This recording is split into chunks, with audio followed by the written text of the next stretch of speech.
বিসমিল্লাহির রহমানির রহিম। ইয়া আইয়ুহাল্লাযীনা আমানুত্তাকুল্লাহা হাক্কা তুকাতিহি ওয়া লা তামুতুন্না ইল্লা ওয়া আনতুম মুসলিমুন।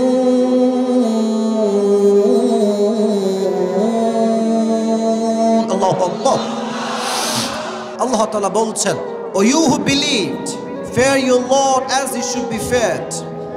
وَلَا تَمُوتُنَّ إِلَّا وَأَنْتُمْ مُسْلِمُونَ, and do not die except as a Muslim. Number one, আল্লাহ তাআলা বলছেন, হে ঈমানদারেরা, তোমরা আল্লাহ তাআলাকে ভয় করো ভয় করার মতো। আমানুত্তাকুল্লাহা হাক্কা তুকাতিহি, O you who believed, fear your Lord as he should be feared. Just ভয় করলে হবে না, ফাত্তাকুল্লাহা মাসতাতা'তুম, fear your Lord from your best level of capacity and capability. সর্বোচ্চটুকু আল্লাহকে ভয় করো। ওয়ালা তামুতুন্না ইল্লা ওয়া আনতুম মুসলিমুন, and do not die except as a Muslim. তোমরা তো একদিন মারা যাবা, মৃত্যু তো অনিবার্য, মৃত্যু তো নির্ধারিত। লিকুল্লি নাফসিন কুল্লু নাফসিন যায়িকাতুল মাউত, everyone has to take the test of death.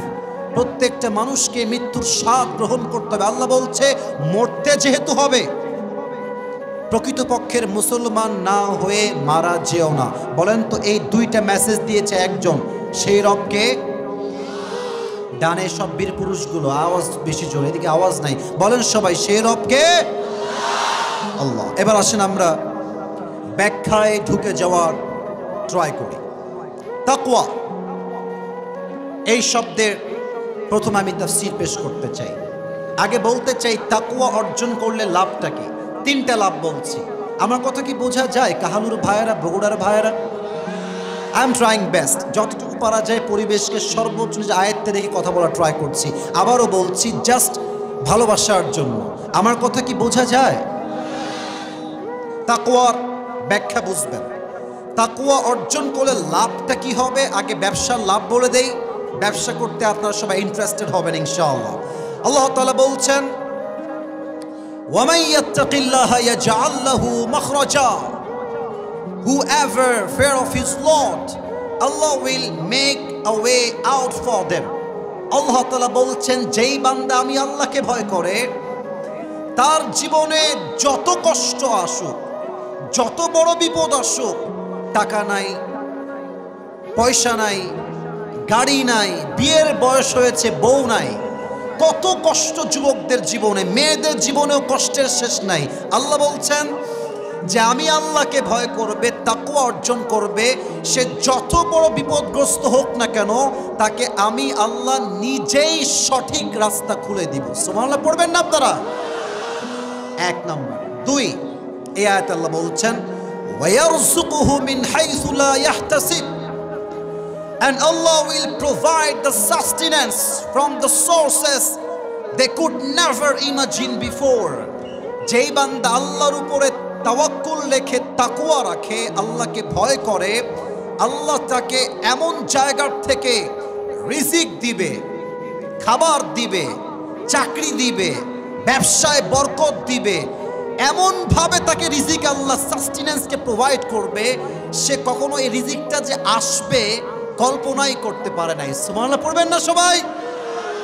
আবার আল্লাহ তাআলা বলছেন কোরআন কারীমে সূরাতুর রহমানে আয়াতটা আছে, আল্লাহ তাআলা বলছেন, ওয়ালিমান খাফা মাকামা রাব্বিহি জান্নাতান, যেই বান্দার হৃদয়ে আল্লাহর ভয় থাকবে, কিয়ামতের কঠিন দিনে তার জন্য দুইটা জান্নাতের ফয়সালা করবেন। একজন আওয়াজ দিয়ে বলেন সবাই, তিনি কে? যে তাকওয়া রাখবে সেই বান্দা দুইটি জান্নাতের মালিক হয়ে যাবে। এবার আসুন, তাকওয়া কাকে বলে? তাকওয়া কাকে বলে? এই তাকওয়ার আমি হাদিস থেকে দুইটা ডেফিনেশন বলবো, আরেকটা তাকওয়ার ডেফিনেশন বলবো আল্লামা সাইদি হুজুরের থেকে আমি ডেফিনেশনটা নিয়েছি। সবাই শুনবেন তো ইনশাআল্লাহ? এক নাম্বার, আমি বলছি আবারও, আমার কথা যে ঠিক বেঠিক খুব জোরে বলতে হবে, I think that is not important. আমার কথা আপনি বুঝে শুনলে আমি খুশি হয়ে যাব। এক নাম্বার তাকওয়ার ব্যাখ্যা, উবাই ইবনে কাব রাদিয়াল্লাহু তাআলা আনহুকে একবার ওমর ফারুক বললেন, হে উবাই ইবনে কাব, আমাকে বলো তো তাকওয়া কাকে বলে? উবাই ইবনে কাব বললেন, ইয়া আমিরুল মুসলিমিন, ইয়া আমিরুল মুমিনিন, আপনি কি কখনো কাঁটাযুক্ত রাস্তায় হেঁটেছেন? চতুর্পাশে কাঁটা কাঁটা কাঁটা। বলছে, হ্যাঁ হেঁটেছি। আপনি কেমনে হেঁটেছেন? ওমরে ফারুক বললেন, আমি আমার পায়ে বুটের জুতা পরেছি যাতে করে কাঁটা আমার পায়ে ঢুকে না যায়, আর আমি আমার হাতে লাঠি রেখেছি যেন কোনো জঙ্গলের সাপ বিচ্ছু আমাকে অ্যাটাক করতে না পারে। উবাই ইবনে কাব বলছেন, that is the definition of তাকওয়া, এটাই হচ্ছে তাকওয়া। ওমরে ফারুক বললেন, হাউ কাম ইট পসিবল, এটা তাকওয়া হয় কেমনে? আমি তো বুঝলাম না, বুঝায় বলেন। উবাই ইবনে কাব বললেন, যেমন ভাবে জঙ্গলে চলতে গেলে রাস্তাও আছে, কাঁটাও আছে, পোকাও আছে, বিষাক্ত সাপও আছে, দুনিয়ায় চলতে গেলে হালালও আছে, হারামও আছে।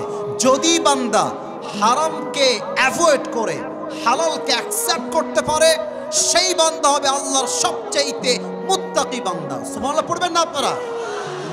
আচ্ছা, এক্সাম্পল দিলে বুঝে আসবে। এখানে তো আলিয়া মাদ্রাসা আছে, স্কুল আছে, কলেজ আছে। দেখো, তোমাকে আল্লাহ দুইটা অপশন দিয়েছে, যে তুই ক্লাস 9-এ পড়িস, তুই ক্লাস 10-এ পড়িস, অপশন তো দুইটা। তুই স্কুলে যাবি, হয় তুই বসে বসে পড়বি, অথবা তুই বসে বসে মেয়ে দেখবি। বসে বসে পড়া এটা হচ্ছে হালাল, আর পড়া বাদ দিয়ে মেয়ে দেখা এটা হচ্ছে হারাম। এখন কোনো বান্দা যদি মেয়ে দেখা বাদ দিয়ে জাস্ট বইটাই পড়ে, সে আল্লাহর মুত্তাকি বান্দা হয়ে যাবে। সুবহানাল্লাহ পড়বেন না আপনারা? আচ্ছা, আরও ব্যাখ্যা দেই, আরও বুঝাই। আমাদের দেশ এমন একটা দেশ, যেই দেশে মামা খালু ছাড়া চাকরি পাওয়া যায় না। আপনারা তো আসতে ঠিক বললেন কেন যুবক ভাইরা আমার? শুধু মামা খালু হলেই হবে না। দেখবেন যে চাকরি নিতে গেছেন, তো বলবে যে আমাকে মিষ্টি খাওয়ার জন্য 5 লাখ দিলেই হবে। ওই দেশ আর নেই। এবার যে ঘুষ চাইবে তার মুখে জুতার বাড়ি বগুড়া ভাড়া। আপনি চাইলে ঘুষ দিয়ে চাকরি নিতে পারেন, হারাম। অথবা আপনি চাইলে ঘুষ দিয়ে চাকরি দেওয়া বাদ দিয়ে ভ্যানে করে মুড়িও বিক্রি করতে পারেন, হালাল। আপনি যদি বলেন যে আমি মুড়ি বিক্রি করে খাবো, ডাল বিক্রি করে খাবো, আমি যুবকটা ভ্যান চালায় খাবো, হারামের সুদের চাকরি ঘুষের চাকরি করব না, আপনি আল্লাহর সবচেয়ে মুত্তাকি বান্দা হয়ে যাবেন। সুবহানাল্লাহ পড়েন। আর একটা কথা বলে আমি এই তাকওয়ার প্রথম চ্যাপ্টারটা শেষ করতে চাই। এটা আমার প্রিয়, আমার কলিজার টুকরা বোনদের জন্য। মেয়েদের মাঝে একটা মাইন্ডসেট এখন তৈরি হয়েছে, এরা টাকা ছাড়া বিয়ে করতে চায় না। তুমি দেখবা কিছু মেয়ে আছে, দাড়িওয়ালা ছেলে দেখলে, টুপিওয়ালা ছেলে দেখলে, 5 ওয়াক্ত দিনরাত ছেলে দেখলে গাঞ্জাখোর দেখলে ওয়াও। তার মানে দিনদার পছন্দ হয় না, গাঞ্জাখোর পছন্দ হয়। যুবক ভাইরা আমার, এদেরকে বলছি, প্রিয় বোন, আপনি যদি তাকওয়াকে অর্জন করতে চান, গাঞ্জাখোরকে বিয়ে করলে কখনো মুত্তাকি মেয়ে হওয়া যাবে না প্রিয় বোন আমার। কারণ গাঞ্জাখোর তো নিজেই গাঞ্জা খাইয়া কুল পায় না, ও আপনাকে মুত্তাকি বানাবে কেমন করে প্রিয় বোন আমার? আমার প্রিয় বোনদেরকে আমি 2 হাত জোর করে বলছি, প্রিয় বোন, বিয়ের সময় আসলে টাকাওয়ালা খুঁজা বাদ দিয়ে আমার চরিত্রবান যুবক খুঁজে আপনাকে বিয়ে করতে হবে। মেয়েরা যদি চরিত্রবান যুবকের সন্ধান করতে শুরু করে, আমি আসিফের বিশ্বাস, আমার বিশ্বাস, এই দেশে জেনার রেট 90% কমে যাবে। যুবক ভাইরা আমার, আল্লাহ প্রিয় বোনদেরকে বোঝার তৌফিক দান করুন। সকলেই পড়েন আমিন। এক, হারাম থেকে যে বাঁচবে, হালালকে যে অ্যাকসেপ্ট করবে, হি ইজ দ্য রিয়েল মুত্তাকি, he has the fear of his Lord, সেই হচ্ছে আসল আল্লাহকে ভয়কারী। 1 নাম্বার। 2 নাম্বার, তাকওয়া মানে কি? আমি যে এখানে বসে আছি, আমাকে কেউ দেখে না, কেউ শোনে না, আমাকে দেখে একজন, শোনে একজন। বলেন তো সবাই, তিনি কে? বামে আওয়াজ নেই, বলেন সবাই। এই যে আমরা বসে আছি এখানে, আমরা কি করছি বাপ জানেন না, মা জানেন না, বউ জানে না, সন্তান জানে না, বাট গভীর অন্ধকার রাতে বান্ধব লাইট ঘুমায়, অবন্ধ করে ঘুমায়, তবুও দেখে একজন, আওয়াজ দিয়ে বলেন সবাই, তিনি কে? যাদের হৃদয়ে আছে আল্লাহর ভয়, তারা কভু পথ ভুলে যায় না। আল্লাহর প্রেম ছাড়া এই দুনিয়ায় কারো কাছে কোনো কিছু চায় না। সুবহানাল্লাহ পড়ো সবাই। এক যুবক সেই দিন একটা কথা আমাকে বলল, আমার কলিজে আঘাত লেগেছে।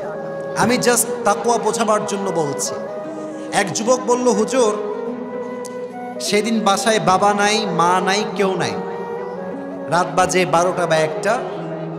আমি একজন এমন যুবক যে যুবকটা পর্নোগ্রাফিতে আসক্ত, ব্লু ফিল্মে আসক্ত। আমি বললাম, ভাই বলো কি বলবা, বলো কি হয়েছে। তো যুবক বলছে, হুজুর রাতের বেলা আমি অন্ধকারে গেট লাগিয়ে, জানালা লাগিয়ে মোবাইল ফোনে অশ্লীল ভিডিও দেখছিলাম, হঠাৎ করে একটা ঠাস করে শব্দ হয়েছে, আমি লাফাই উঠেছি, কি হলো এটা, কি হয়েছে? আমি দেখছি সামনে একটা বিড়াল দাঁড়িয়ে আছে। আমার কলিজার মধ্যে একটা ধুক ধুক ধুক ধুক শুরু হয়ে গেল। আমি ভাবলাম, আমি বিড়ালকে দেখে ভয় পাচ্ছি যে বিড়াল আমাকে দেখে ফেলে কিনা, কিন্তু এই অন্ধকার রাতে যখন আমি ব্লু ফিল্ম দেখি লাইট বন্ধ করে, আমাকে কেউ না দেখলেও দেখে একজন, আওয়াজ দিয়ে বলেন তো সবাই, তিনি কে? আপনারা সবাই পাকিস্তানের একজন টপ ফেমাস স্কলার, তার নাম হচ্ছে মাওলানা তারিক জামিল, নাম শুনেছেন আপনারা সবাই? অনেকে দেখেছেন না ফেসবুকে? আমি আসিফের দেখেন আজকে ব্লু কালার শাল চাদর, কিছুটা ব্ল্যাক কালার জুব্বা, আবার কিছুটা ব্লু কালার ওয়েস্টকোট, টুপি এক কালার, রং ঢঙের শেষ নাই আমাদের। বাট উনি এমন একজন মানুষ, ওনার কোনো রং ঢং নাই, অলওয়েজ সাদা পাঞ্জাবি, অলওয়েজ সাদা পায়জামা, অলওয়েজ সাদা পাগড়ি। আমি সেই দিন বসে বসে মাওলানা তারিক জামিলের একটা লেকচার শুনছিলাম অ্যাবাউট তাকওয়া। তাকওয়া কাকে বলে? আমি যে ঘটনা এখন বলবো প্রত্যেকটা মুরব্বী যুবকের কলিজায় গিয়ে আঘাত করবে এটা। উনি বললেন যে একজন যুবক মেডিকেলে ভর্তি হয়েছে, প্রায় 7 দিন যাবৎ মেডিকেলে ভর্তি আছে। বলেন তো খ্রিস্টান মিশনারি যে হসপিটালগুলো আছে, এগুলোর যেই নার্স হয়, এগুলো কি মুসলমান হয় না খ্রিস্টান হয়? আরে ভাই বলেন না, মুসলমান হয় না খ্রিস্টান হয়? একজন যুবক, সে মুসলমান, সে প্রায় 10 দিন যাবৎ মেডিকেলে ভর্তি আছে। তো প্রায় 10 দিন যাবৎ মেডিকেলে ভর্তি থাকার পরে একজন নার্স এসে বলছে, পাকিস্তানি নার্স এসে বলছে, मैं आपसे शादी करना चाहता हूं, আমি আপনাকে বিয়ে করতে চাই। তো যুবক এটা কিন্তু হাসির জন্য বলছে, আমি তাকওয়াকে হাইলাইট করতে চাই। তো যুবক বলছে যে मैं तो मुसलमान हूं, आप तो एक ईसाई लड़की है, तो मैं एक मुसलमान होने के लिहाज से एक ईसाई लड़की को मैं कैसे शादी करूं, ये तो नहीं हो सकता। আপনি তো একজন খ্রিস্টান মেয়ে, আমি তো মুসলমান যুবক, আপনাকে আমি কেমনে বিয়ে করবো? It's not possible for us, আমাদের জন্য এটা সম্ভব না, বাদ দিতে হবে, এইটাই চিন্তাই বাদ দিয়ে দেন। তো মেয়েটা বলছে, আমি আপনাকেই বিয়ে করতে চাই। তো মাওলানা তারিক জামিল বললেন যে যুবকটা তাকে বলল যে আপ মুঝে হি কিউ শাদি করনা চাহতে হ্যাঁ, আপনি আমাকে কেন বিয়ে করবেন? দুনিয়া তো মেয়ের কোনো অভাব, ছেলের কোনো অভাব নাই। তো মেয়েটা এক অবাক করা উত্তর দিয়েছে। মেয়েটা বলল, আমি আমার জীবনে অনেক যুবককে নার্সের হিসেবে সেবা দিয়েছি, আমি নার্সিং করেছি, বাট আমি খুব খেয়াল করে দেখেছি তুমি 10 दिन যাবত এই মেডিকেলে ভর্তি আছো। मैं जब भी इस रूम में आता हूँ तो हर कोई मुझे ऐसे ऐसे देखता है कि कौन आया है, और तुम ही सिर्फ एक इंसान हो, जब भी मैं अंदर में आता हूँ तुम अपने आंखें नीचे करते हो और तुम क्या कहते हो, अस्तगफिरुल्लाह अस्तगफिरुल्लाह, कुछ ऐसे बातें करते हो। तो मैंने तुम्हें देखा कि तुम मुझे कभी भी नहीं देखते। तो मैंने किसी से पूछा कि ये मुसलमान लड़का मुझे क्यों नहीं देखता? तो किसी ने मुझे जवाब दिया कि ये अल्लाह से डरते हैं, वो जानते हैं कि कोई भी नहीं देखता लेकिन हमेशा देखता है कौन? बोलो ना सबाई देखे के? বলছে সবাই আমার দিকে তাকায়, আমি একজন সুন্দরী নার্স, কিন্তু তুমি আমার দিক কখনো চোখ তুলে তাকাও না। আরে যেই যুবক তার রবকে এত ভালোবাসতে পারে সে তার বউকে কত ভালোবাসবে যুবক ভাইরা, ঠিক কিনা বলো? তো যুবক, এটা কিন্তু বাস্তব ঘটনা বানায় না, আপনি সার্চ করেন। আমি একটা আল্লাহর কসম, আমার কোরআন আমার হাতে, আমি বানাই বলছি না। তখন যুবকটা বলছে, ঠিক হ্যাঁ मैं भी आपसे शादी करना चाहता हूं लेकिन अगर आप मुसलमान हो जाए। तो लड़की ने कहा आप मुझे कलेमा पढ़ा दे, मैं मुसलमान हो जाऊंगी। सुबहानाल्लाह, पढ़বেন না আপনারা? যুবকের তাকওয়া দেখে একজন খ্রিস্টান নারী মুসলমান হয়ে গিয়েছে। সুবহানাল্লাহ পড়ে সবাই। এটার নাম হচ্ছে আল্লাহর ভয়। আর একটা কথা মনে পড়ে গেল, বলা যাবে সবাইকে। আমাদের দেশে কিন্তু তাবলীগ নিয়ে মারামারি চলছে, জানেন আপনারা সবাই? আহা, তাবলীগই এমন একটা দল ছিল যেই দলে কোনো ভেদাভেদ ছিল না। এই দেশে একমাত্র জামাত ইসলামটাই হচ্ছে এমন একটা দল যেই দলে কোনো ভাগাভাগি নাই যুবক ভাই। বাদবাকি আমি দেখেছি প্রায় দলে আরো কয়েকটা দল, আহলে হাদিসে কয়েকটা দল, তাবলীগেও 2 দল। এখন তাবলীগে কি দেখছি, এখন এক অপরকে মারতেছে। আরে ভাই, আপনার প্রথম পরিচয় তাবলীগ নয়, প্রথম পরিচয় জামাত নয়, প্রথম পরিচয় বিএনপি নয়, প্রথম পরিচয় আওয়ামী লীগ নয়, আপনার প্রথম পরিচয় কওমিয়া নয়, প্রথম পরিচয় আলিয়া নয়, আপনার প্রথম পরিচয় আপনি মুসলমান ঘরের সন্তান। একজন যুবক, সে তাবলীগের কাজ করত। সে একবার গেল ইউরোপে। ইউরোপের যে পার্কগুলো আছে, এই পার্কগুলোতে প্রত্যেক দিন মেয়েরা হাঁটতে বের হয়, জগিংয়ের জন্য, জিম করার জন্য, দৌড়াবার জন্য। ওই যুবকটা একজন তাবলীগের সাথী। সেই যুবকটাও বিকালবেলা আসরের নামাজ পড়ে বের হয়েছে রাস্তায় হাঁটার জন্য, পার্কের ভেতরে, রাস্তার ভেতরে। হাঁটতে হাঁটতে মাগরিবের নামাজের সময় হয়ে গিয়েছে। যখনই আজান হয়েছে, যুবকটা সঙ্গে সঙ্গে রাস্তায় জায়নামাজ বিছিয়ে আল্লাহু আকবার নামাজ শুরু করে দিয়েছে। আলহামদুলিল্লাহি রাব্বিল আলামিন আর রহমানির রহিম, সুন্দর করে কিরাত পড়ে নামাজ পড়ছে।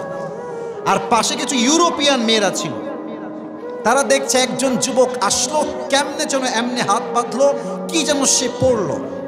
নামাজ যখন শেষ, কয়েকটা ইউরোপিয়ান মেয়েরা দৌড় দিয়ে আসছে। Hey man, what you have done right now, তুমি কি করলো এখন? যুবকটা বলছে, আই ওয়াজ পারফর্মিং সালাহ, আমি তো নামাজ পড়ছিলাম। বলছে, ওয়াও, নামাজ এটা কি? বলছে, এটা হচ্ছে একটা, this is the worship of আল্লাহ সুবহানাহু ওয়া তাআলা, এটা হচ্ছে রবের একটা ইবাদত। বলছে, মাশাআল্লাহ, how many times do you perform the সালাহ, তুমি দিনে কয়বার এই নামাজটা আদায় করো? বলছে, আই প্রে দ্য সালাহ 5 times in every single day, আমি প্রত্যেক দিন 5 ওয়াক্ত নামাজ পড়ি। বলছে, মাশাআল্লাহ, আমরা তো মাসে একবারও গির্জায় যাই না, তুমি প্রত্যেক দিন রবের কাছে 5 বার হাজিরা দাও। Amazing man, it is appreciated. Okay, thank you so much. হাত বাড়িয়েছে। মেয়েটা কি বাড়িয়েছে? আরে ভাই কথা কোন, কি বাড়িয়েছে? Just for handshake, very simple matter for them. Okay, thank you so much. যুবক বলছে, no, I can't do this. আরে ভাই কেন? Why? বলছে, I am a married person, আমি একজন বিবাহিত যুবক, আর আমার এই হাত আমি যখন কবুল বলেছি, এই হাতটার মালিক আমি আমার বউকে বানাই দিয়েছি। আমি যতদিন বেঁচে আছি, no one can touch my hand except my wife, আমার বউ ছাড়া এই হাত কেউ ধরতে পারবে না। I am very loyal and honest person, আমি একজন বিশ্বস্ত যুবক। তো মেয়েটা বলছে, not a big deal man, your wife is not here, please handshake with me, she is not here, বউ তো নাই, আসো হাত মিলাই। এবার যুবক বলছে, প্রিয় বোন আমার, আমার বউ এখানে নাই এইটা আমি জানি, বাট আমি যদি একজন গায়রে মাহরাম মেয়ের হাতকে স্পর্শ করি, আমার বউ দেখবে না, আমার মা দেখবে না, বাট আরশে আজিম থেকে আমাকে দেখবে একজন। আওয়াজ দিয়ে বলেন সবাই, তিনি কে? এটা শুনে মেয়েটার মাথার টনক নড়ে গেছে। আরে তুমি এত রবকে ভয় পাও, তোমার ধর্মের নাম কি? বলে ইসলাম। বলে, আমিও ইসলাম ধর্ম গ্রহণ করে মুসলিমা হতে চাই। মাওলানা তারিক জামিল বললেন, তাবলীগের ওই সাথীর হাতে ওই পার্কে 3 জন মেয়ে কালেমা পড়ে জায়গায় মুসলমান হয়ে গিয়েছে। সুবহানাল্লাহ। এটাই হচ্ছে ভয়, এটার নাম তাকওয়া। কেউ আমাকে দেখে না, আমাকে দেখে একজন। আওয়াজ দিয়ে বলেন তো সবাই, আওয়াজ দিয়ে বলেন সবাই, তিনি কে? এবার বলেন তো ইসলামের দ্বিতীয় খলিফার নাম কি ছিল? ওমর। আবার বলেন নাম কি? এই দেশকে ঠান্ডা করতে একটা ওমরের প্রয়োজন। আসলে কি জানেন, দেশ যখন স্বাধীন হলো, আপনারা দেখেছেন হয়তোবা যে বেশিরভাগ মানুষ চেয়েছে যে আজহারি এই দেশের প্রধানমন্ত্রী হবে। এটা আমরা চেয়েছিলাম না যুবক ভাইয়েরা আমার? শোনেন প্রিয় ভাইয়েরা, আবেগ দিয়ে নয়, বিবেক দিয়ে কাজ করতে হবে। অনেক কাজ ডক্টর ইউনূসকে দিয়ে হবে, যে কাজটা আজহারি সাহেবকে দিয়ে সম্ভব নয়। এটা বুঝতে হবে। তবে হ্যাঁ, আমরা স্পষ্ট ভাষায় এটা বলি যে আজহারি সাহেব এই দেশে কোটি কোটি মানুষের হৃদয়ে বসবাস করে। এই যে এই মাসের 27 তারিখ আজহারির মাহফিল হবে কক্সবাজারের পেকুয়াতে। আপনারা দেখবেন পুরো বাংলাদেশ ইসলামের একটা রাস কায়েম হয়ে যাবে, জোয়ার কায়েম হয়ে যাবে, ঠিক কিনা বলে? তো আমি একটা ঘটনা এই মুহূর্তে শেয়ার করব, এটা হাদিস থেকে। ওমর ফারুক রাদিয়াল্লাহু তাআলা আনহু অর্থ জাহানের খলিফা। উনি বললেন যে আমি যদি এই রাষ্ট্রের প্রধানমন্ত্রী হই আর কেউ যদি এক বেলা না খেয়ে মারা যায়, এটার হিসাব নিবে একজন। তিনি কে? উনি প্রত্যেক দিন বাসার থেকে বের হয়ে যায়, প্রত্যেক দিন রাতের বেলা ঘুরে বেড়ায়। একদিন তিনি দেখছেন যে একজন মেয়ে আর একজন মা ঘরের কোনায় বসে আছে। মা ডাক দিয়ে বলছে মেয়েকে, এই মেয়ে শোন, এই হচ্ছে দুধের পেয়ালা, এখন দুধের সঙ্গে পানি মিশা, এটা পানি দিয়ে আমরা বিক্রি করব দুধটাকে। এবার মেয়ের মা বলছে দুধ পানি মিলা, পানি মিশায় আমরা বিক্রি করবো, দাম হবে বেশি, বিক্রিও হবে বেশি। মেয়ে বলছে আম্মা এটা আমি পারবো না। তো মা বলছে কেন পারবি না? মেয়ে বলছে আম্মা জান, আপনি কি জানেন না যে ওমর ফারুক ফরমান জারি করেছে যে এই রাষ্ট্রের কেউ কখনো দুধের সঙ্গে পানি মিশিয়ে এক চুল দুধ বিক্রি করতে পারবে না। মা ডাকতে বলছে টেনশন নাই, কোনো খবর নাই, ওমর ফারুক নাই, আবু বকর নাই, কেউ নাই, যা দুধের মধ্যে পানি মিশা। তো ওমর ফারুক অপেক্ষা করছেন যে মেয়েটা কি জবাব দেয়।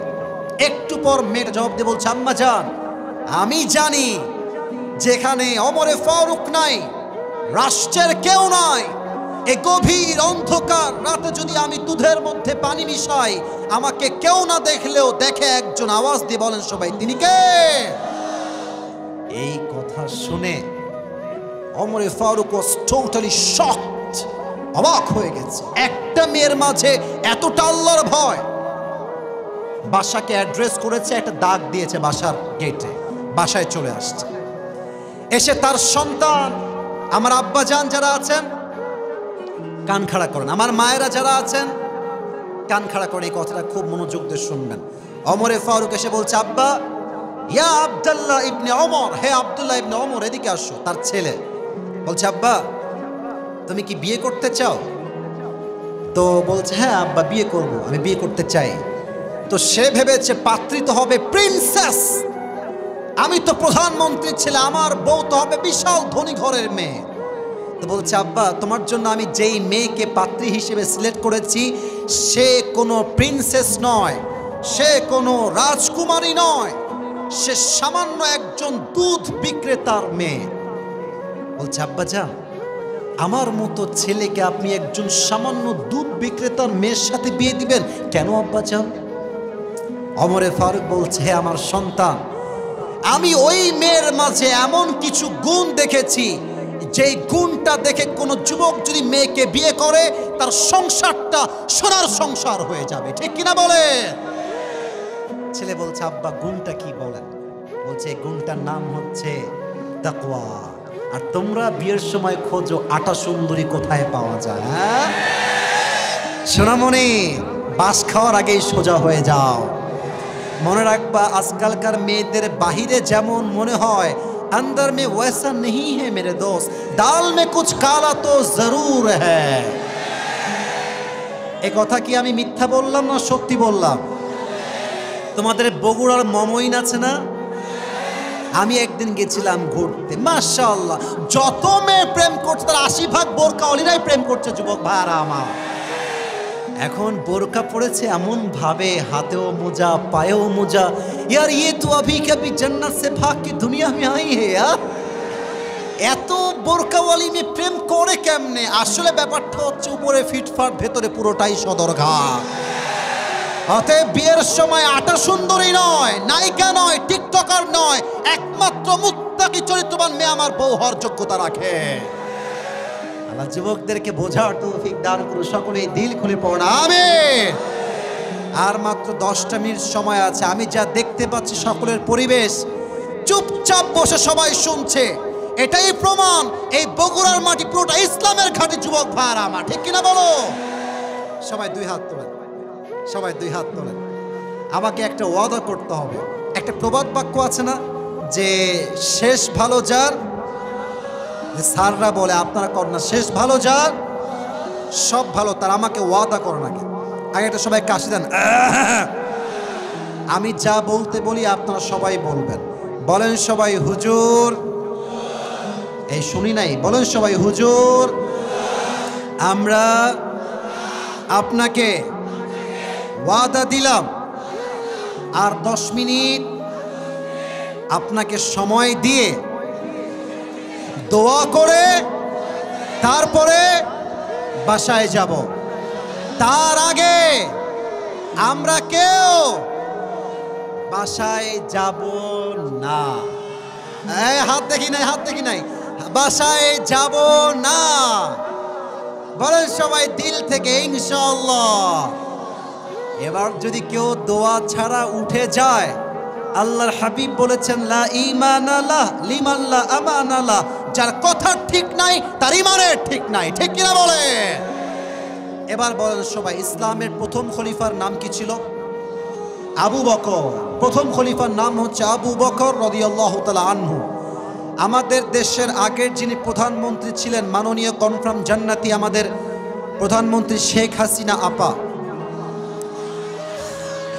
উনি, আমি বলি আমাদের ঢাকায় একটা মেট্রো রেল আছে, আপনারা জানেন সবাই ঢাকার মেট্রো রেল। এইটা যখন ভেঙে গেল, আসলে এই মহিলা ভাই সেই লেভেলের অভিনেতা ছিল, আপনি যাই বলেন। এই মহিলা অভিনেত্রী হলে পুরো বিশ্ব কাঁপায় ফেলতো। যুবক ভাইরা আমার, ঠিক কিনা বলো? উনি বলছেন যে এই মেট্রো রেল আমার ঠিক করতে 300 কোটি টাকা লেগে যাবে। আমার কলিজায় লাগলো 300 কোটি টাকা। ওনার পতন হয়ে গেল। আমরা দেখলাম ছাত্র জনতার মাধ্যমে 300 কোটি নয়, মাত্র 20 কোটির নিচেই এটা ঠিক হয়ে গেছে। পড়েন সবাই সুবহানাল্লাহ।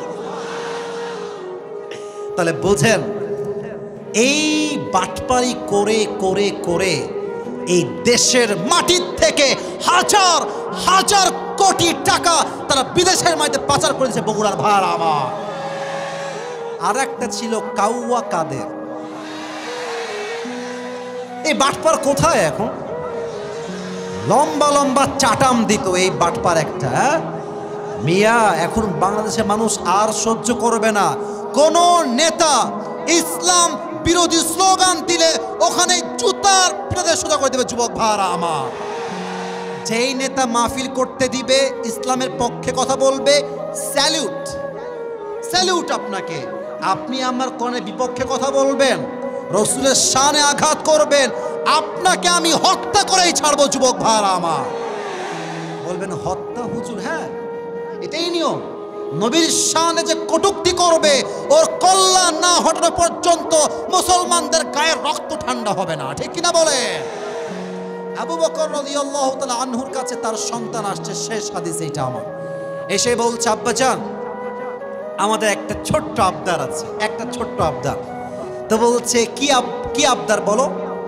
তো বউ বলছে যে আপনার সন্তানরা আপনার কাছে একটু সারিদ খেতে চাই, আরবের সবচেয়ে দামি খাবারের নাম হচ্ছে সারিদ।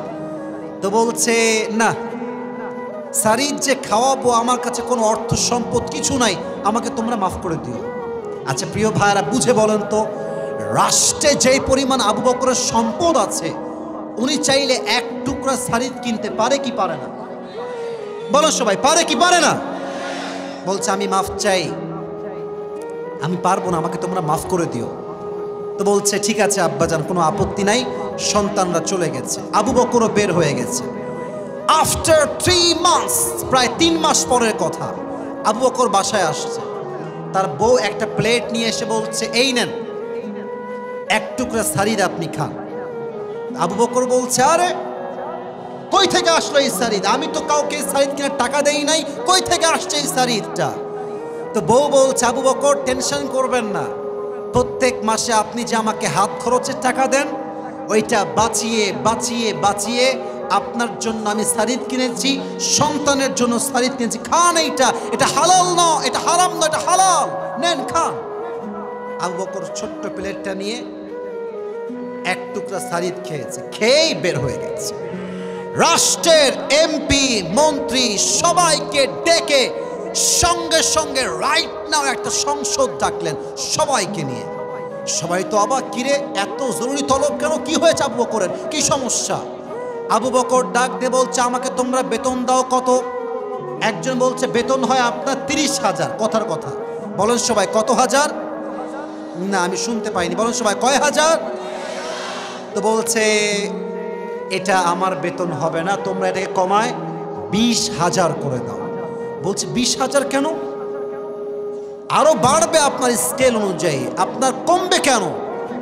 আবু বকর ডাক দিয়ে বলছে, তোমরা যেই বেতন আমাকে দাও এর থেকে টাকা বাঁচিয়ে বাঁচিয়ে বাঁচিয়ে আমার বউ আমার জন্য সারিদ ক্রয় করেছে, এটাই প্রমাণ আমি আবু বকর এর চাইতে কম টাকায় আমার সংসার চলে যাবে। সুবহানাল্লাহ পড়বেন না আপনারা?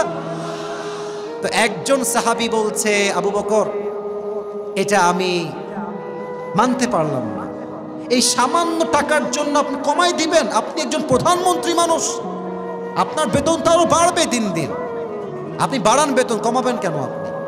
আবু বকর বলছে, তোমরা যে আমাকে বেশি বেতন দিবা আর কিয়ামতের দিন যে আল্লাহ আমাকে হিসাব নিবে, আমি আবু বকর সব সহ্য করতে পারবো, বাট জাহান্নামের আগুন আমি আবু বকর এক চুল পরিমাণ কখনো বরদাস্ত করতে পারবো না। সুবহানাল্লাহ।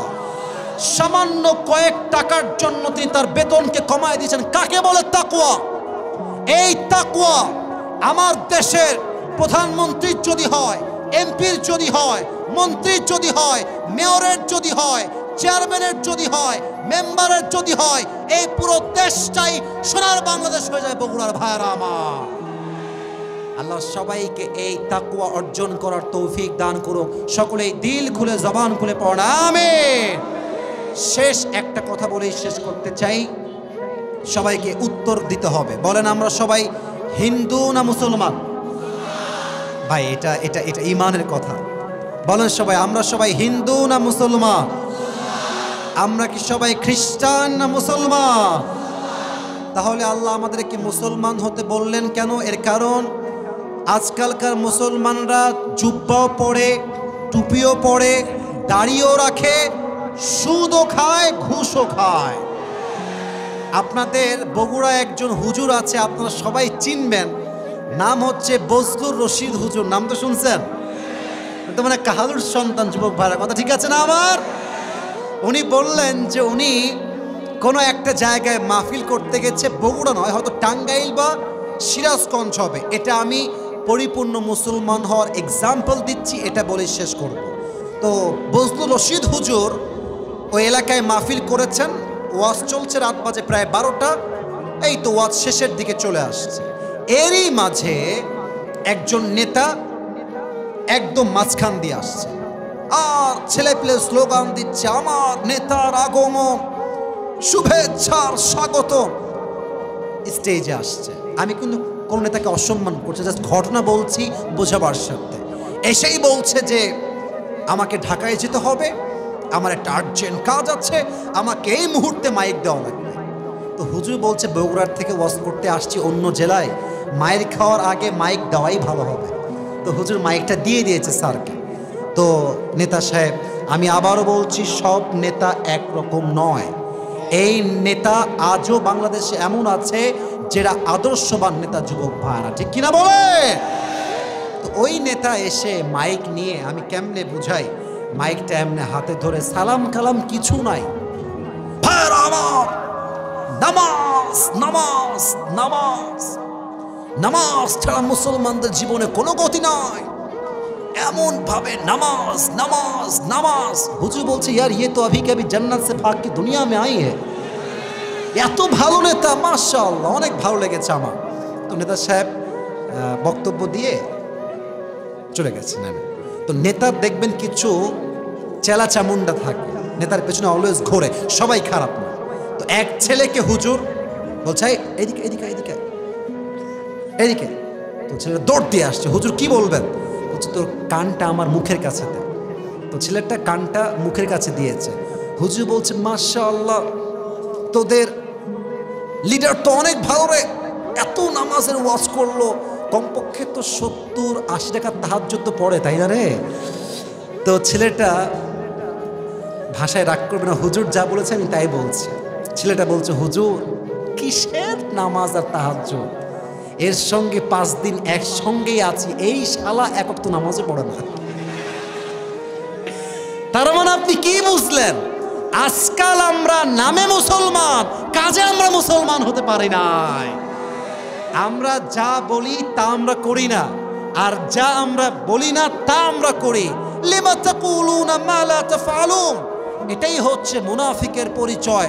মুনাফিক উপরে এক ভেতরে আরেক, আর মুমিন উপরেও এক ভেতরেও এক, তার নামই মুমিন। ঠিক কিনা বলে? আল্লাহ বলছেন ডু নট, না তাকবীর লাগবে না, তাকবীর লাগবে না। আল্লাহ তাআলা বলছেন do not die expect as a Muslim, তোমরা মুসলমান না হয়ে মারা যেও না। এই তো 3 নম্বরে ব্যাখ্যা শেষ। শিক্ষাটা বলেই আমি আমার দোয়ার দিকে যাব। সবাই একটা কাশি দেন তো। আপনারা যে বাঘের বাচ্চা এবার প্রমাণ হবে, কারণ ওয়াজ প্রায় 1.5 ঘন্টার মতো বসে কথা বলে যাচ্ছি, মাইক্রোফোন অনেক চিল্লাইছে। এবার দেখবো আপনাদের গায়ের জোর কত বেশি। লিল্লাহি তাকবীর। শিক্ষা হচ্ছে 2টা। 1 নম্বর শিক্ষা হচ্ছে, 1 নম্বর শিক্ষা, এটা আমার শেষ কথা ভাই, আপনাকে বুঝতে হবে, হাদিস না বুঝলে কিন্তু ওয়াজের কোনো মর্মর্থ হবে না। 1 নম্বর শিক্ষা, যুবক ভাইরা ঠিক না বোঝো, 1 নম্বর শিক্ষা তাকওয়া এতটা বেশি অর্জন করতে হবে যেন কোনো গুনাহ করার পূর্বে আমার আত্মা থর থর থর থর করে কাঁপে। আর এতটা তাকওয়ার লেভেল হাই হবে যে যে কোনো গুনাহ যখন আমি করতে যাব, আমি করতে গেলেই চিন্তা আসবে আমাকে কেউ না দেখলেও দেখছে একজন, আওয়াজ দিয়ে বলেন সবাই তিনি কে? 1 নাম্বার শিক্ষা, এতটা তাকওয়া অর্জন করবেন। 2 নাম্বার শিক্ষা হচ্ছে, আপনি যদি ভাবেন যে আমি মুসলমান ঘরের সন্তান, মরলেই আমি জান্নাতি, ইটস অ্যাবসলিউটলি রং আইডিয়া। আচ্ছা একটা এক্সাম্পল দেই, এটা আমার হাতে কি কাগজ, বলেন সবাই এটার নাম কি? আমার ওয়াজ শেষ, জাস্ট বোঝাবার স্বার্থে বলছি। আপনাদের বগুড়ায় সবচেয়ে বড় কলেজের নাম কি? আজিজুল হক ডিগ্রি কলেজ নাকি? আচ্ছা, বিশ্ববিদ্যালয়। আচ্ছা, মনে করেন যে কালকে আমার একটা এক্সাম আছে সকালবেলা, আমাকে বই দেওয়া হয়েছে পড়ার জন্য। আমি পড়ছি বাংলাদেশের রাজধানীর নাম কি, ব্রেন দিয়ে মুখস্থ করলাম, বাংলাদেশের রাজধানীর নাম হচ্ছে ঢাকা। বাংলাদেশের সবচেয়ে বড় সমুদ্র সৈকতের নাম কি? লেখা আছে কক্সবাজার। বলুন সবাই কি বাজার? এটা আমি ব্রেন দিয়ে মুখস্থ করলাম। সকালবেলা আমি গেলাম বগুড়ার আজিজুল হক কলেজে, আমাকে একটা প্রশ্নপত্র দেওয়া হলো। দেখলাম যে প্রশ্নপত্রের শুরুতেই লেখা আছে ক, বাংলাদেশের রাজধানীর নাম কি? কালকে যে ব্রেন দিয়ে পড়েছিলাম ঢাকা, উত্তরে আমি লিখে দিব ঢাকা। আবার প্রশ্ন আসছে বাংলাদেশের সবচেয়ে বড় সমুদ্র সৈকতের নাম কি? ওই যে ব্রেন দিয়ে পড়েছিলাম কক্সবাজার, লিখে দিলাম। প্রিয় ভাইরা, কবরের প্রশ্ন কিন্তু এরকম হবে না যে আমি তো 3টা প্রশ্ন মুখস্থ, আরে বললেই বলে দিব। আহা, ব্যাপারটা এরকম নয়। কবরের প্রশ্ন কি? আপনি মুখস্থ করলেই হবে না। 1, পাক্কা মুসলমান হতে হবে। 2, পাক্কা ইমানদার হতে হবে। মুসলমান আর ইমান রাখলেই হবে না, সে অনুযায়ী আমল যে করবে সে ব্রেন দিয়ে নয়, তার ইমান দিয়ে উত্তর করবে কবরের প্রত্যেকটা প্রশ্নের উত্তর। যুবক ভাইরা আমার, ঠিক কিনা বলে? অতএব শুধু মুসলমান হলেই হবে না, ইমানও রাখতে হবে, আমলও করতে হবে। আল্লাহ তাআলা এই 2টা মেসেজ অনুযায়ী আমাদের সবাইকে আমল করার তৌফিক দান করুক। আমরা সকলেই দিল খুলে পড়ছি আমিন।